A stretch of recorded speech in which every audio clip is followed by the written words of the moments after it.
Silence is bringing on the heart attack. The pounding in your chest found its genesis not through the loci of your pain, but through some dislocated force belonging to your body.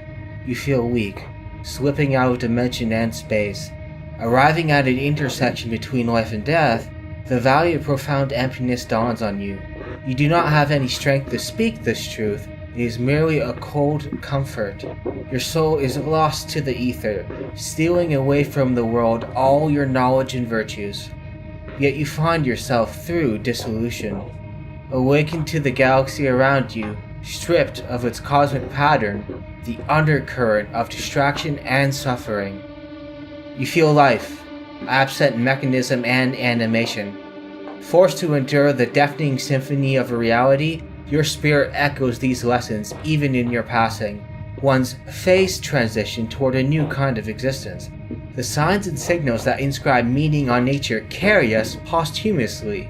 A web of ideas echo outwards from their local intensifications, wrapping themselves up into an emergent network that runs parallel to everyday physical activity. It is said that the force binds all life together, a metaphysical ultimate which seems coextensive with yet constructs life. When a sentient being, no matter how insensitive to the world around them, acts in any such manner, their actions yell farther than their intent and localized motion. As such, there was a critical time in the Old Republic when a military general, murderer, slayer, war criminal, and savior felt their own death by way of ending false life. They fought a necessary war, but paid a terrible price, all while it duplicitously masked a shadow war to come, a brutal indictment of static creed, unevaluated solidification, dogmatism, and scholastic insularity. Countless thousands have been crushed by means of destruction that are logistically incomprehensible, requiring a certain Clausewitzian intuition to skillfully direct and utilize. I dreamt of Malachor. I remember the ships, the last stand of the Republic, the tattered remnants of our fleet, the largest we could gather. But it was damaged, weakened, and vulnerable. The Mandalorians couldn't resist. They tore into us like beasts, shredding our ships to scrap as we fought back. Yet this time there were no reinforcements for either side. Revan had been delayed out-system by Mandalorian scout ships. By the time he arrived, it was too late, and beyond Malachor there were no more Mandalorians left to die. I remember standing on the bridge with you and watching the destruction of the Republic, watching ships full of soldiers and Jedi burn and die. I remember the look you had when you turned to me. It was the longest you'd ever looked at me. You didn't say anything, just a nod. Events moved quickly then, even in my dreams. Flashes, explosions, you falling. I could feel the pain around me. And then the memory, the drifting hulks of the Mandalorian ships, the dead, allies, friends, strangers. And then the echo, lingering, the sound I awakened to in my nightmares.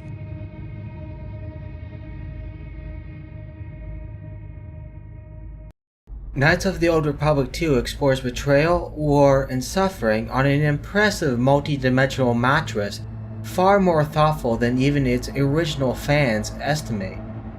For it is not just a few quotable lines from Kreia, the musical score, nor about some computer-implemented D&D 3 rule set. It is an evolving tale, finding its original fruit in Planescape Torment, which grew out of a fascination with difference and melancholy. Over time, these themes and patterns emerged into ever greater forces, exhaling its last glorious breath with Mask of the Betrayer, but reaching its apex in this entry. From the muted interface design, to its incomplete levels, ambient soundtrack, and romantic words of continental philosophy, a championed Nietzschean struggle against a cruel dead reality, Knights of the Old Republic 2 embodies melancholy in every sense. There are grittier and edgier stories out there, but few, if any, match the omnitonal mood delivered by this game. Why should we value thematic bleakness? It is a blanket of trust and mutual understanding for spirits who've already borne and may still bear the incalculable weight of despair. There is a healthy escapism even in representation of fear and strife. That is, however, simply a motivator. The ultimate reason is quite simple. It is one legitimate aspect of objectively valuable art. To the extent we want to personalize art, however, artistic objects resonating with our individual backgrounds and psychological continuity is more than relevant.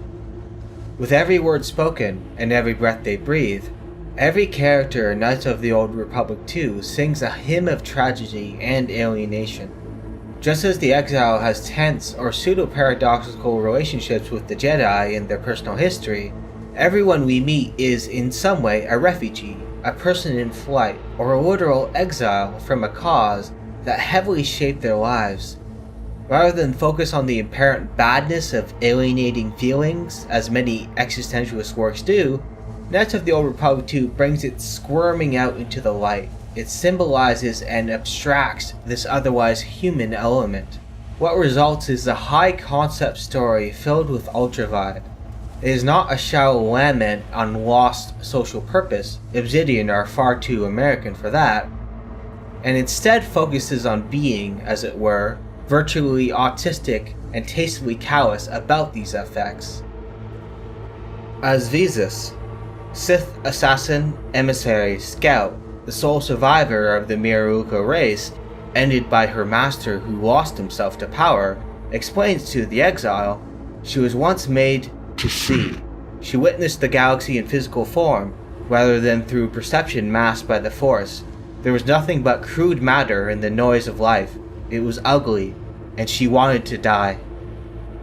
And that is what burns within our shells, we who are hungry for dark and paranoid atmosphere in art, to stand in some appropriate but negative relationship to nature, by way of its condemnation, or at least regret at its defects, we thereby find aesthetic redemption. Just as Nietzsche would thematically carry from the birth of tragedy onwards, it is through understanding the universe as theatrical and artistic that we can accept even its cruelties and obscenities. Nar Shaddaa is the glorious jewel of struggle and desperation, for it is said that the Hutts and lesser crime lords ever tighten their grip on industrial sectors, enacting abusive governance through a brute means of enforcing tolls on commerce. Nar Shaddaa, the house of refugees, exiles, criminals, drifters, and empty souls. One could understand it as an urbanized Duxon, where the laws of the jungle reign. The Mandalorian clans respect the land as that which keeps their bodies fit and their instincts sharp. A bounty hunter chasing their prey through Nar Shaddaa stands not so alienated from the ruinous wilds of Duxon. They see the flows and currents, the ineffable patterns of people's attitudes and behaviors converging onto a singularity. Imagine yourself in the third person, running across empty spatial ether, impossibly maintaining the same physical laws of Earth, encountering mirrors and doors into possible realities. You are always fleeing conditions you are trying to improve, yet boldly strive and jump into the sinister white light glowing from every ethereal exit. When you come out on the other side, you find yourself amidst the destroyed, the used, and the damned. Having no way to backtrack the membrane of existence, all you can do is radically accept your circumstances and fashion a will, some self-styling moral and aesthetic taste which gives you conviction, direction. Every creature on Nar Shaddaa is running in this exact way, but they do not have purpose, nor do they dare to imagine the future.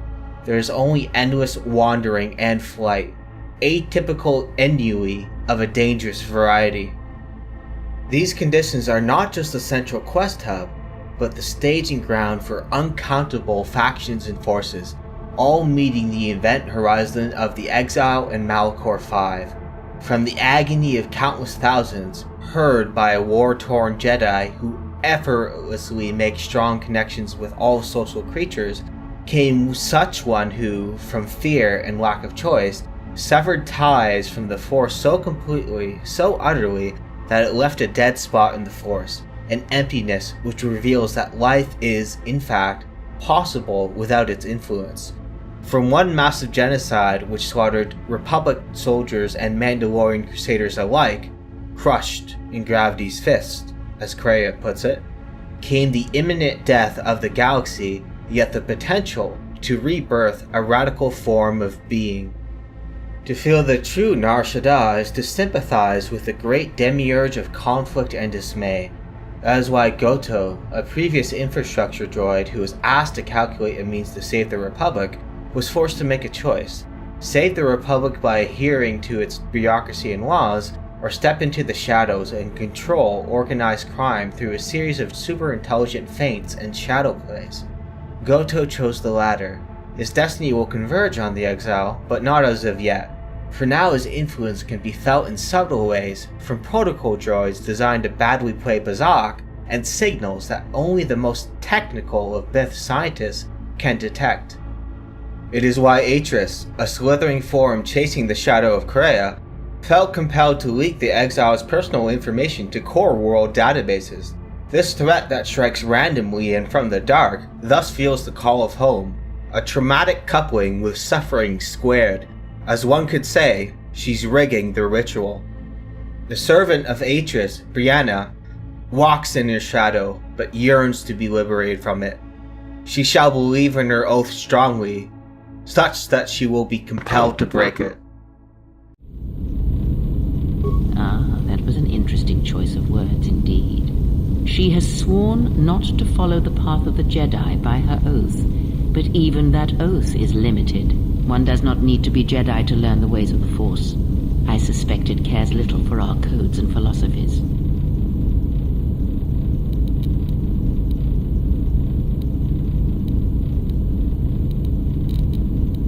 I propose nothing except what you choose to read into my words. But no, I would not advocate such teachings either.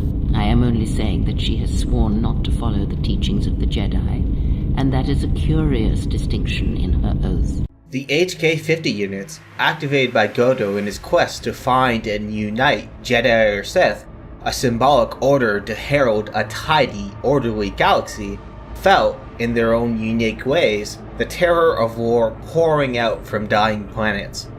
They warped it into a genocidal weapon of wanton slaughter, understanding little about the art of killing. Nar Shaddaa is home to them as well. Our recurring companion character, HK-47, aims to instruct them on how one can transcend their construction. Statement. I do not understand what you hope to gain by fighting us. You have no chance of victory. Recognition. You are obsolete. You kill specific organics, and only when permitted to. Proud answer. We need no such orders. We have been programmed without inhibitions, without restraint. We kill who we want when we want. We have destroyed planets, assassinated economies. We have wiped out entire races, ended hostilities. Query, do you understand what this means? Answer, yes. It means you will never understand. When I kill, when I dispatch a target, it is not about wanton slaughter, about body count. It is about finesse, function, doing more with less. It is art.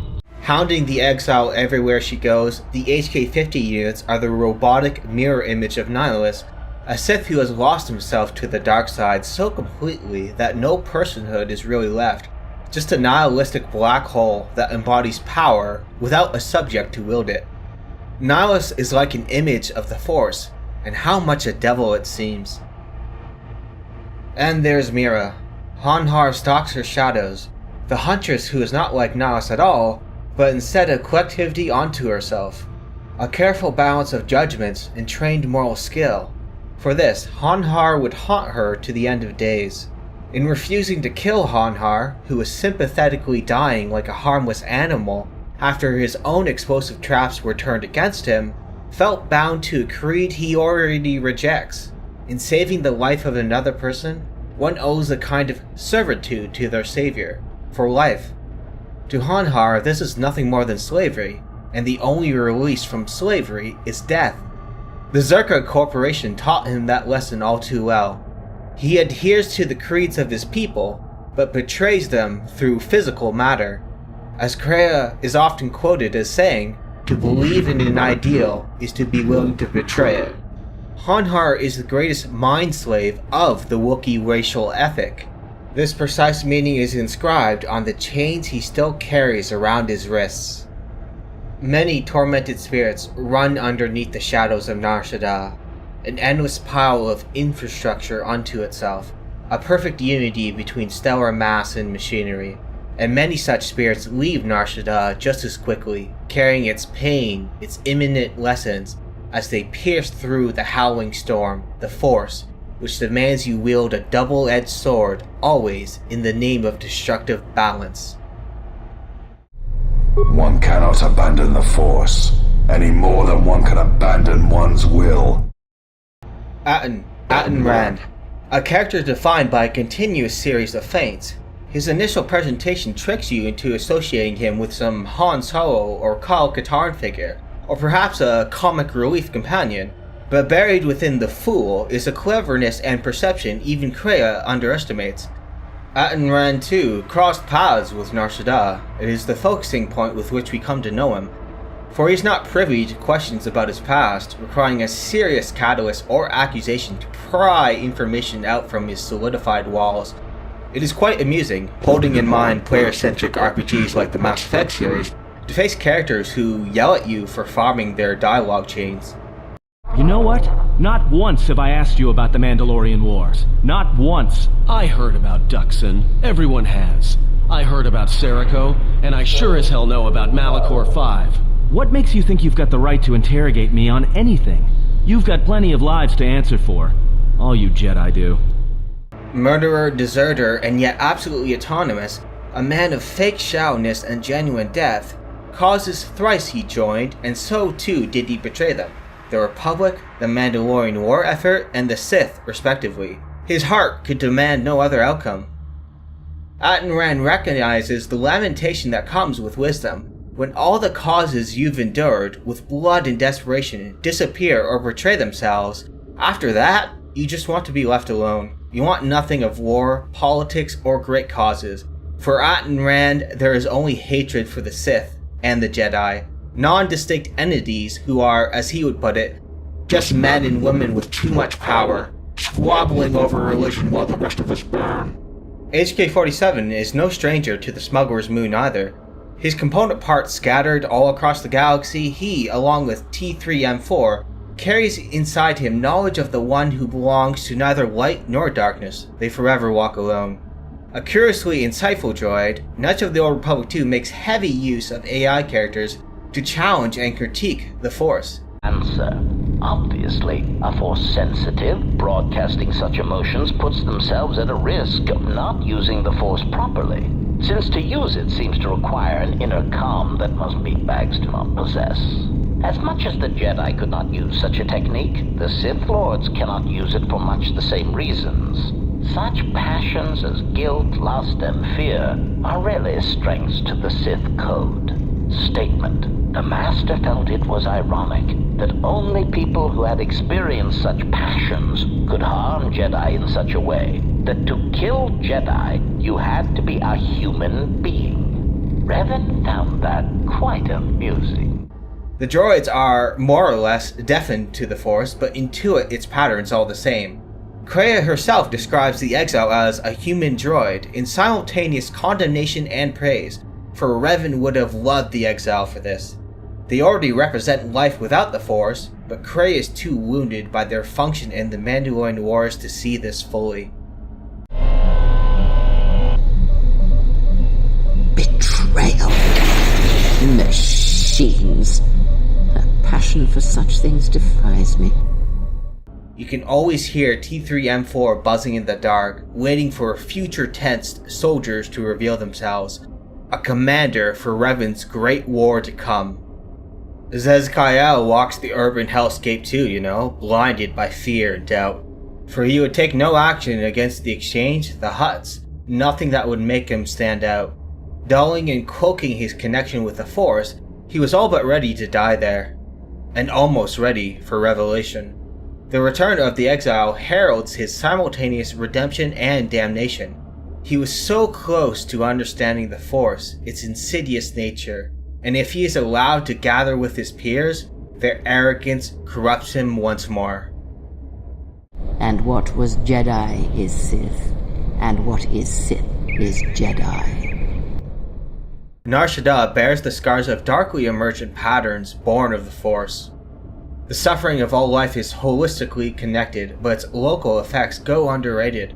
A simple cruel gesture or some icon defeated can be all that dooms an entire region to madness and decay.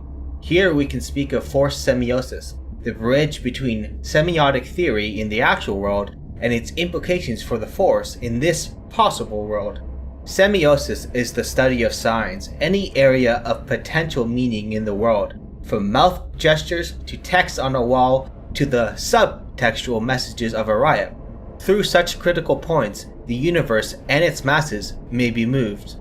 These effects are non-linear but spontaneous. For the Star Wars universe, by the lenses of Obsidian, features a kind of hyperkarma, retribution and blowback weighted and driven by uneven scales, without even any hint of fairness or sense. What seems like regionalized phenomena also indicate the will of an insidious force. It is a dead end for all life, a self-enforcing lust for power, be it light or dark, that blinds people to the hell they occupy. All souls are prisoners, trapped in the pointless round of existence, leading distracted, blunted lives until death returns them to the Force. It is said that Revan matched Echani legends about warriors who could predict the entire flow of wars, an entrained, intuitive sense refined by brutal experience and disciplined study. The full-spectrum gambits Revan threw against the Mandalorians are only known by Revan. As such, this era of the Old Republic is heavily defined by obscurity, ambiguity, shadow, and half-truths. There are a great many masks, but identifiably few individuals behind their guise. That was Revan's way, to always obscure the truth of themselves. The exile is quite different. The exile cannot hide who they are, and their authentic selfhood is their base of power. This new Sith threat is unlike anything the galaxy has ever faced. It strikes from unknown points using undefined methods. Wherever Jedi, wherever Force sensitives gather, they die. As one's presence grows in the Force, so too do these mindless Sith assassins follow the scent, and so the Jedi scattered. Per Master KotOR, the threat must actually reveal itself, if they are to fight it. The Jedi felt compelled to fight on their enemies' terms, deception and betrayal. That is why they cower in the dark, waiting for the Sith to consume each other. It is through the abridgment of deception and truth that the exile first meets Kreia, a cryptic and morally ambiguous Force sensitive who twists your questions into her own open-ended gestures, all targeting similar sources that reveal themselves only by proxy. Through Bail-Dur awakening to the sound of Malachor screaming in his nightmares, Atton Rand poeticizing his participation in the Mandalorian and Jedi Civil Wars, and Mikau almost figuring out the critical pattern all by himself, the story is told through symbolism and characterization, all participating in one univocal centrality.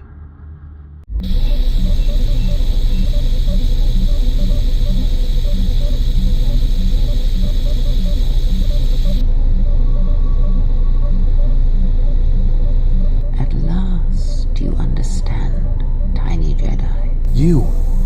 Who are you? What are you doing on this Enough. What did you see in the web of worlds that have died? What did you see when you saw it through the Force? I see the death of the galaxy. Of life. First, I thought it was just conquest. But it's more terrible than that. It's an echo, spreading outwards, killing everything. It's not possible. You are a wasted pawn of the Republic, young one. You could have been so much more, even with your wide-eyed innocence, your naive love for others. Now you understand the magnitude of what is being done. I know you. Not even the markings of the dark side can hide it. Why have you done this? I? Do you think I seek the death of all living things? There is no victory in such things. I do not want to win our war like this, little Jedi. When I win, I wish it to be because I was right, my teachings true. How long have you been here? Among us? You know the truth. I have always been here, watching and listening to the echo you have found. You know its source and what must be done. I will not let you hurt her. Little Jedi, you cannot stop me. But you will forget this. Your mind is worse than the others, so open, so trusting. Your feelings for her are your weakness. Yet I will gift you with this. You will remember what you have discovered when the time is correct. Know that you have seen what formerly only I knew. Now we shall see if you have the strength to stop what comes. The Mandalorian Wars are said to be a series of massacres that mask yet another war of conversion. The Mandalorians have a brutal honor culture that finds meaning in struggle and combat, thus burning entire planets just to bait out the Republic in its full might. Their customs and weaknesses exploited, mocked, and overcome by Revan, even their priority fell to the wayside, as the true war was against the Jedi, against the weakness which could not survive the ancient Sith. Collectivistic masses of force, more so than people, who have been bathing in hatred for thousands of years. In a world of nearly infinite complexity, there are many puppets dancing on invisible strings. Everything is a trap contained with its own wide set and class of traps. Truth is but a rare moment of being revealing itself. This is the clarity of betrayal that Kreia heralds. She would bring about the betrayal of the Jedi, the Sith, and even the galaxy. A constant series of masks that service not illusion, but the rawest sense of final authenticity, just as she promises you, a finality where there are no secrets. When there is nothing more that you may learn from me, when the ruins of your past have been cleared away and I am no more, then you shall know what it is. And if you do not, then the galaxy shall die, and all my hopes for you will have been for nothing. There is great power in the use of antipodes to service a baseline ideal. When Kreia wears the Sith mantle, as she would a mask, she can create the right textual meanings and interpretations, cause people to believe half-truths, so that she may finally expose the cosmic theater itself. It is a technique presumably learned from Revan, just as much as she would have taught Revan the same, a kind of genuine pretending, for individuals whose essence shine through no matter what decoys litter their pathway. Yet great too is the power of the fool who has it in their heart that some authority figure is wrong, that gods hold no sway over them. This, along with Pilot, is the symbolic name Kreia imposes on Aten Rand, as much as she imposes idealistic masks upon everybody. He who pretends to be unfamiliar with Duxan, or the exile's history with war, as if he did not feel what poured from the moon, the frenzy and fury which had taken place there. Aten Rand can overcome fate too. No matter whether he converts to the dark or the light, his contempt for moral hypocrites and pompous idealists remains strong. Wary of all Jedi, of all Sith, the fool throws up strong walls to shield his mind. A current of remembered card games, indexical listing, and strong emotions such as lust. It is difficult for Force sensitives to impact his mind when one throws up conscious noise as a kind of anti-meditation. Good match. Now, what are you thinking about right now?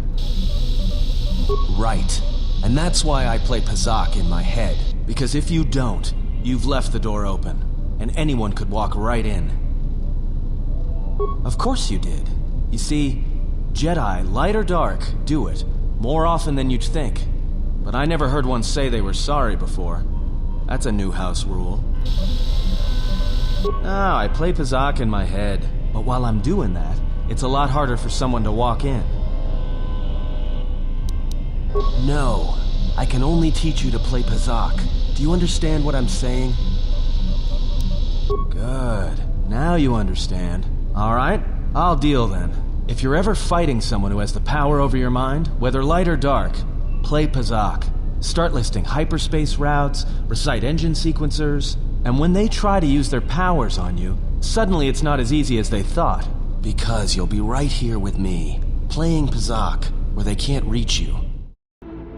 The dark side represents a short, empty road to power. This is not just Jedi dogma, the Sith are often all too aware of this. Their own tendency towards self-destruction, civil war, and a youthful developmental ideology, where the old and complacent die to make way for the freshly bold. It is a high-octane nightlife rendered murderous. It is glorious, spectacle-driven, but can it communicate anything? And if it does not, then what is power for a Sith, if not blind obedience to their prejudices, to the Force? And so we come to understand the Sith Trivium Night.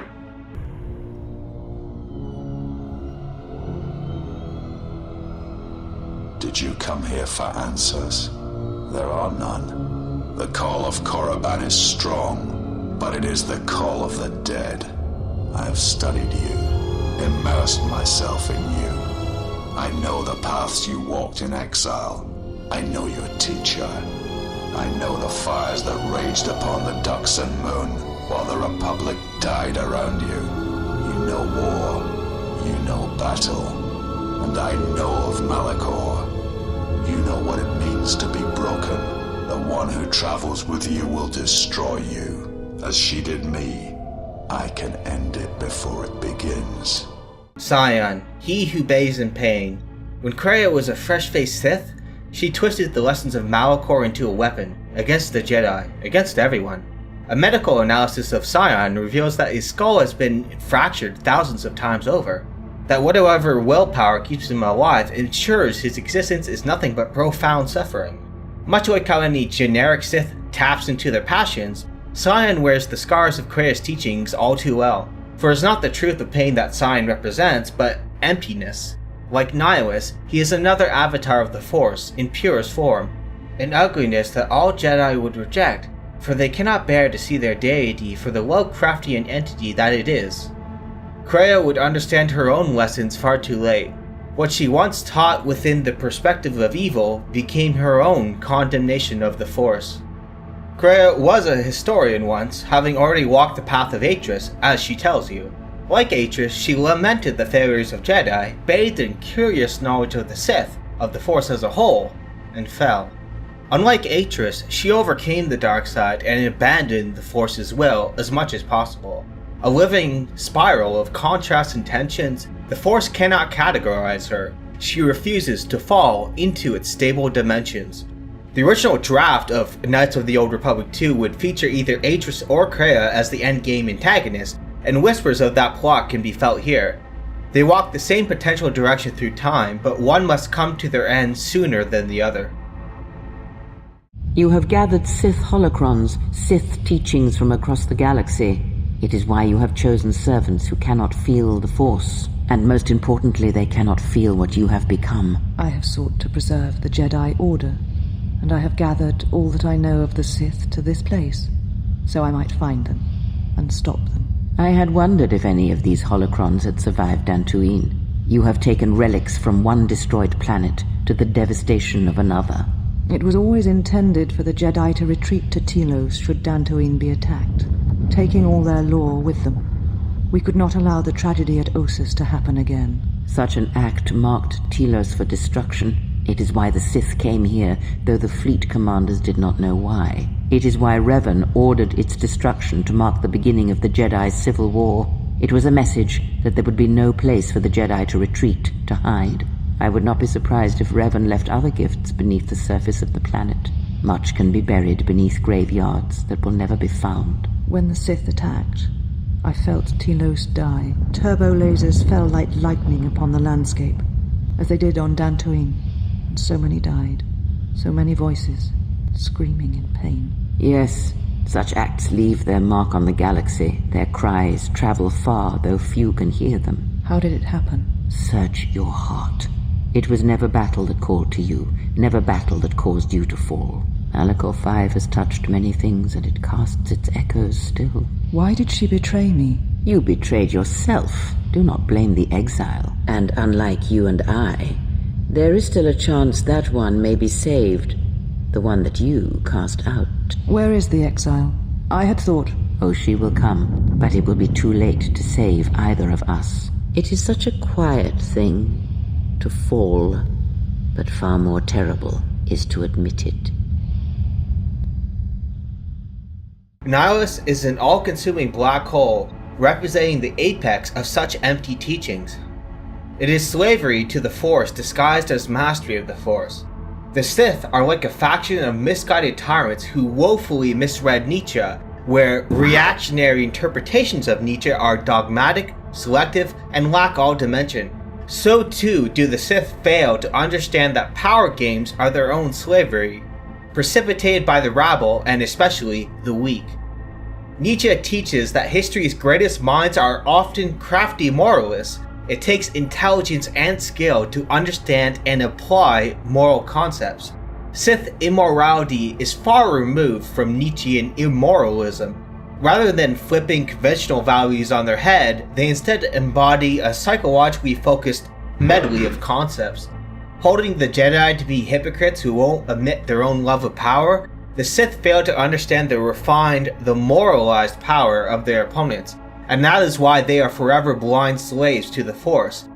Natural virtue gives way to celestial powers, powers that maneuver through deceptive shifts. The exile carries these messages with her for those willing to see as Jesus did. The seer, as Kreia calls her, is more perceptive than she lets on. Truly it is astounding that Kreia has few meaningful words of insult to hurl toward her, as Visas' mind cannot be manipulated so easily.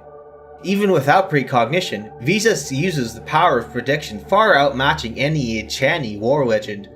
She simply stays silent about it, for her blindness, her damaged Miraluka insight, which perceives crude matter through the Force, has only revitalized her insight. Just as outdated physiological speculations would have once echoed, when one sense is fleeting, another instrument sharpens to usurp the same functional role. Force runs strong within you, Treya. But in the howling of a storm, it is difficult to hear the whisper of the blade. You have forever been the blind one. You were given a gift few are ever given, and yet you let your gift of sight warp you. She's not the only one who gets the occasional drop on Kreia. The Iridonian, our friendly war criminal Baodur, cannot be heard or read by her. His thoughts are transparent to the exile. Their shared suffering through activating the mass shadow generator all but ensures it. Baodur already knows the galaxy-threatening Force scream, knowledge that Kreia attributes only to herself and Mikau. Despite Kreia's revealed tendency toward invasion and mental manipulation, the Iridonian's thoughts are black and deafened to her. His mind rages with the lessons of Malachor, an emptiness that rests upon primal substance, the low-frequency humming of storm. I know you can hear me. I have always known. It is why I followed you. I have destroyed planets for you, General, but now, this once, if we could save something in this galaxy. I need to do this, or I will die inside, like I died at Malachor 5. It is said that Korriban buries its secrets well. An echo of Revan's passage, a ghost of Marka Ragnos, the dead still whispering in their tombs, for it shall ever be a place of evil, calling darkened and jaded hearts to its seduction. It was Malachor that paved the way to Korriban, a beacon for the hatred stewing in the dark, waiting for the galaxy to turn on Jedi. These ancient manifestations of cruelty have forgotten Korriban for a time, but they will remember. All celestial bodies touched by strife, conflict, and warfare leave traces of history embedded in the flow and substance of the Force. The faintest emotion can resonate with it, overlap, reverberate, and build in strength, creating devastating, unpredictable consequences. To master the dying symphony, to ensure that these echoes in the Force travel to your intended destination, is a teaching even the Sith are wary about, for it threatens the Force itself. And so we come, at last, to the truth of the exile. Dantooine is the dying womb of many lost souls, from settlers, mercenaries, salvagers, disenfranchised Jedi. Is a tranquil subsistence lifestyle mirroring still the jungle and its randomized patterns. It is where Mikau abandoned the Jedi Order on example of the exile. It is where the exile herself was trained. It is where Master Kavar designed that the Jedi should meet, if there were any left, once the Sith threat had truly revealed itself. A relic from the Jedi Civil War, bleeding from within, the dark energies of that massacre infect even the minds of primitive sentience, the Kinrath. Yes, Dantooine is truly the light side of Korriban. and what strikingly little difference do we find? This must be done. As long as you feel the Force, you are a danger to those around you. Enough! Step away from her. What? Step away! She has brought truth, and you condemn it. The arrogance. You will not harm her. You will not harm her ever again. I thought you had died in the Mandalorian Wars. Die? No. Became stronger. Yes. Is this your new master, Exile? If so, then you follow Revan's path. Her teachings will cause you to fall as surely as she did. She is difficult to see. She's like the shadow of the exile. We sought to lure the Sith out, and now they have come to us. As you would pass judgment on her, I have come to pass judgment on you all. Do you wish to feel the teachings born of the Mandalorian Wars? Of all tragedies that scream across the galaxy? Let me show you. You, who have forever seen the galaxy through the Force.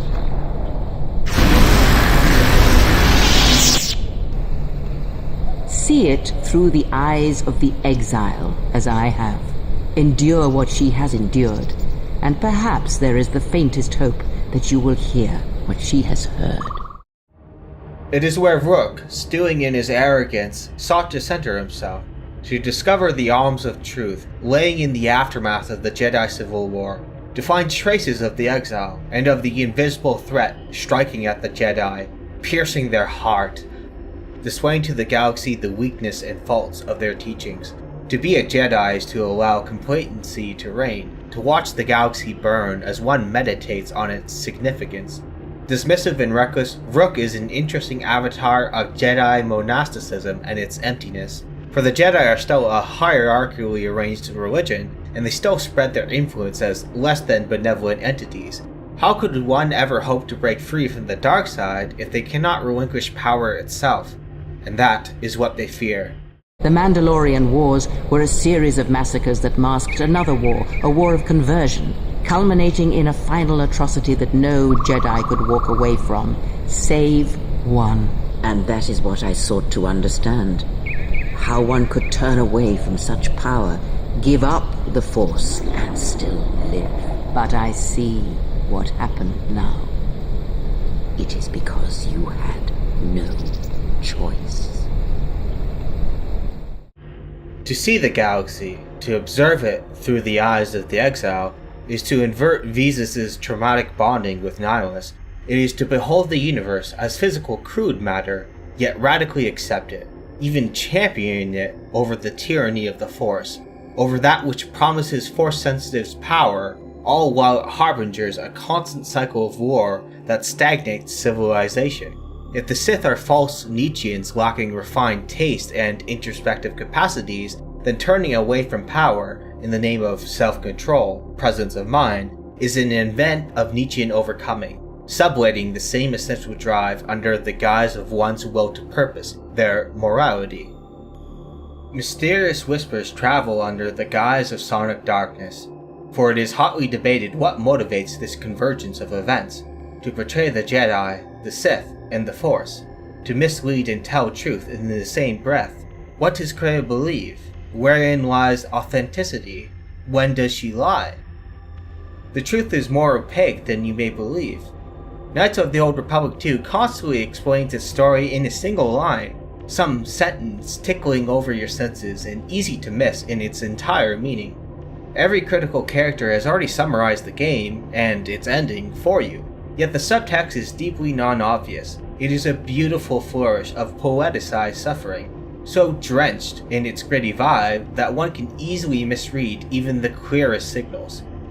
There's nothing left but the darkness to guide the way. Hidden within the name alterations that are Treya, Kreia, and Auron K lies a rare instance where some fictional story has made sound use of anything resembling dialectic. For Kreia, it is enough that you understand basic fundamentals, her lessons of strength and self-reliance. Less important is perfect harmony with every word spoken. That is why she will seemingly contradict herself or change her mind upon more insightful player responses, for her words are not just explanatory, they are Taoistic inversions. They provide a higher, instructive demonstration. You have seen the effects you have on those close to you, heard the echoes scream across dead planets, and watched as your strength has grown. Yet it is for nothing. To have the Jedi Masters brought low by such a failure, there is no victory in that. You have not heard a thing I have taught, and for all I have said, you have never learned to listen.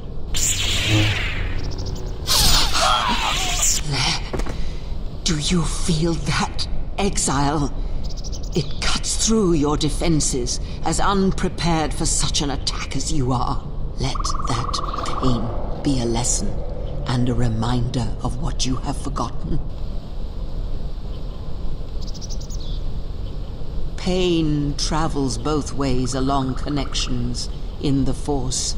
It casts echoes always, and one can learn to draw strength from such connections and take it from others. It is a lesson you know well, and you have taught to others. At the end of the Mandalorian Wars, you were my last hope, the only one who could change what is to come. And now you have left me nothing. Everything Kreia says is a condemnation of the Force. The Nietzschean celebration of struggle and survival is twisted into pessimistic dimensions. It is the Force which makes this struggle meaningless and ugly. It is important that the exile learn skillful manipulation, for the exile possesses far too much natural charisma and power to do otherwise. To have any hope of silencing the echo she has carried screaming from Malachor, she has to awaken to the truth within herself, directing it instead with an enlightened will. Everything is a staging ground for the exile to mold them into perfection. Yes, always. From the moment you awoke, I have used you. I have used you so that you might become strong, stronger than I. I used your death to deceive the Sith, to make them believe they had won, so they would turn on each other. I used you to keep the Lords of the Sith from condemning the galaxy to death with their power unchecked. I used you to lure them to Telos, where they could be at last fought and killed. I used you to reveal Atris's corruption, so that her teaching could be ended before it began. I used you to gather the Jedi so they could be destroyed, and I used you to make those who wounded me reveal themselves, so they could be killed by the Republic. Onderon was one of the first worlds to feel conflict and wrath encased within the Mandalorian spirit. Having failed in their initial assault, they moved to the moon, Duxon, thus marking the true beginning of the Mandalorian Wars.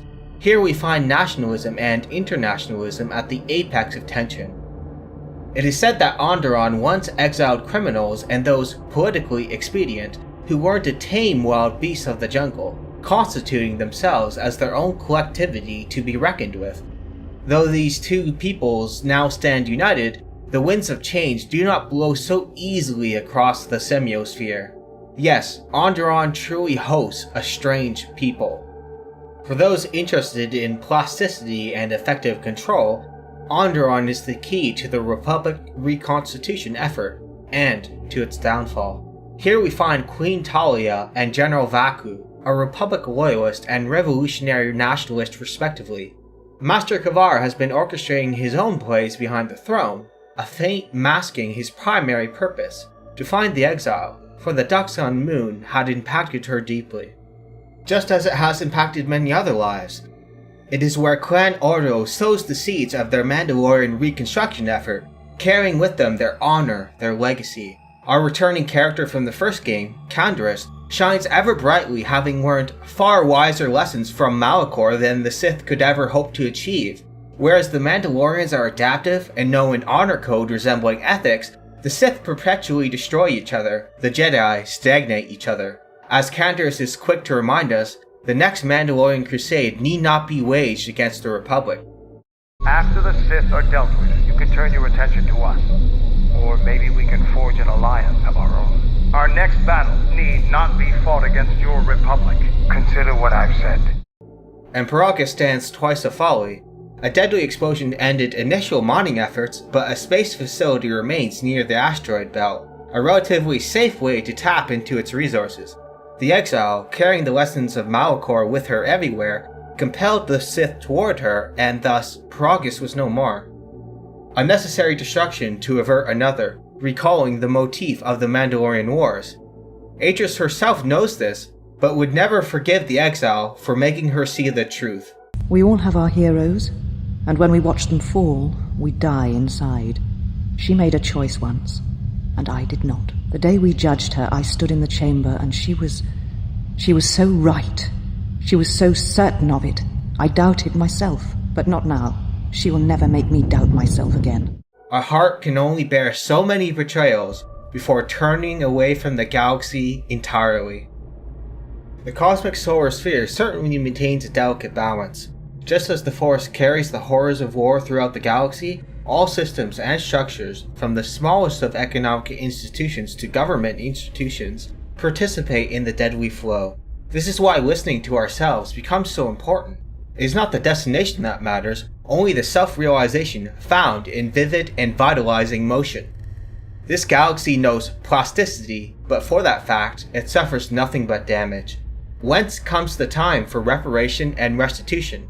Well, never. KotOR is only too aware of this. Then stop causing events of planetary destruction. You are a walking catastrophe, and you are not making saving the Republic any easier. Such is the truth of Revan, a conqueror with foresight who understood that a galaxy must bear the cost of war, but not at any price. Leaving Republic infrastructure intact so that a galaxy may stand united and ready represents Revan's unique affectations on Sith teachings. As Kreia suggests, it may be incorrect to deem Revan as fallen to the dark side. Revan always fought for their own cause, no matter what guise came with it. Rather than dissolving socio-economic Plasmaterial, Revan would instead wage a war of belief against all those who would weaken us against horrors and threats regularly spawned by the Force. Fall. Already you presume much. You were there at Malachor. Revan's choices were always her own. It was not teaching or circumstance or example. It was her. Is that what she was? Or was she always true to herself, no matter what personality she wore? And there is something that the Council may never understand, that perhaps Revan never fell. The difference between a fall and a sacrifice is sometimes difficult, but I feel that Revan understood that difference more than anyone knew. The galaxy would have fallen if Revan had not gone to war. Perhaps she became the Dark Lord out of necessity to prevent a greater evil. I do not believe the Jedi Council changed Revan as they claimed. They merely stripped away the surface and allowed the true self to emerge again, someone who was willing to wage war to save others. Yet such is the limitation of Revan. Revan, after all, finds no independence from the Force and its invisible strings. As strong-willed as they may be, few can transcend the dark side enough to overcome light. Revan was power. It was like staring into the heart of the Force. Even then you could see the Jedi she would slay etched on her soul. You are different. When I look at you, it is like staring at the death of the Force. Just as the exile must awaken to the truth within herself, so must the galaxy confront the truth of the exile. Just as we spoke of forced semiosis, so too did we identify vicious interdependence. There is little room for individualism and solitude in a universe where all life is deeply connected, guided with will-like regularity. That is what the exile carries within her, wherever she walks, especially for those Force-sensitive. A message that life without the Force is possible, that emptiness is profound freedom. Inverting nihilist, one does not kill life to bring stillness and cease pain. One makes life immune to the Force's manipulations. And such judgments, I believe, are made in ignorance. There is no danger in what you represent, other than your humanity. You change others, but I do not believe it is due to the Force. I believe it is because you are a natural leader, and because you feel connected to the people around you. Where they look at you and see the death of the Force, I look at you and see hope for all life. And that perhaps a life lived without the Force is not the punishment it is believed to be. To abandon the Force and its machinations is to champion naturalistic strength and ego over fathomless depths of primordial power. It is to find victory in defeat, security in anxiety, and abandon all unnecessary attachments. It is to overcome life for the sake of its own preservation. That is why the Jedi deigned to commit the ultimate betrayal. They were more afraid of losing the Force than life itself. Did you not hear its call on Dantooine Vrook, on its scarred surface, and in the minds of the settlers? And you, KotOR, so close to the call of Duxan, tell me, did you not feel what poured from the moon, what had taken place there? And Zezkael, to hide upon Nar Shaddaa, yet blind yourself to all that happens there. So close to understanding the Force, so close to giving it up. And it is why the Sith continuously destroy each other, sacrificing themselves for an obscure notion of power. What perfect slaves to believe themselves masters of a destiny that puppeteers through cold, static currents. We have thus summarized the final Nietzschean lesson.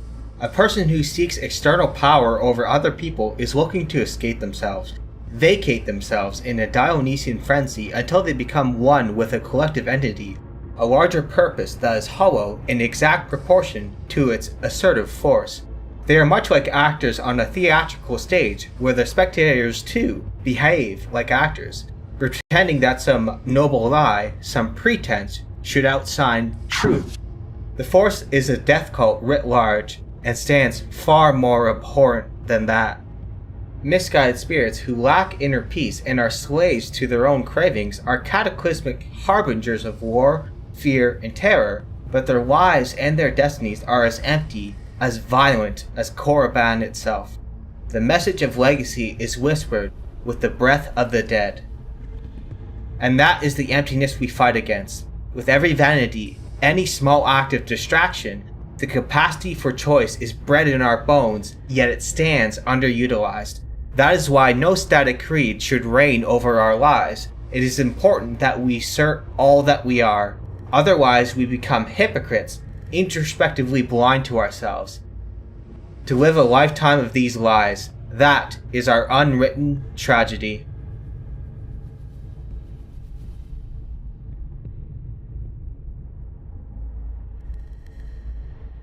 It is said that the Force has a will. It has a destiny for us all. I wield it, but it uses us all, and that is abhorrent to me, because I hate the Force.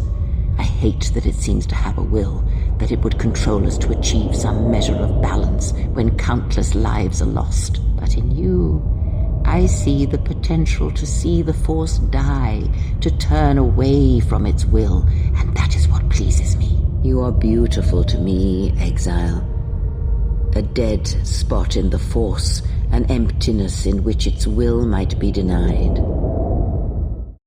Denying the cosmic will refines and shapes our spirits, beautifies them into something transcendent, an existential statement that the stars should no longer govern our fate.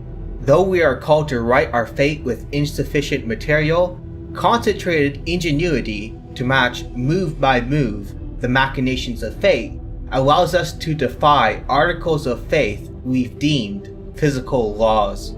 I have very much enjoyed opining on what is likely the most influential work of art resonating with my soul, shaping my history, imprinting itself onto my thoughts. And so it is necessary to thank those who made this endeavor possible.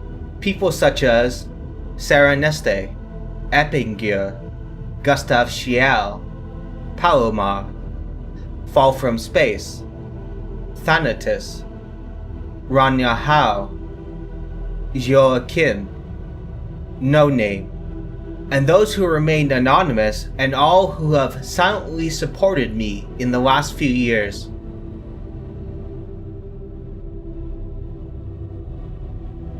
Only this a question I ask.